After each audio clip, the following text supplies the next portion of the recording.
The following graph shows the sales in the year 2012. First, sales fell gently from 4 to 1 at the beginning of the year. Then, it remained constant in the next 3 months. That is, from March to May. Sales dropped from June to the middle of August. This marked an important change through the year.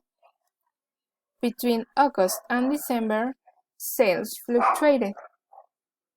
After a constant in October, as we can see in the graph, it dropped sharply in November.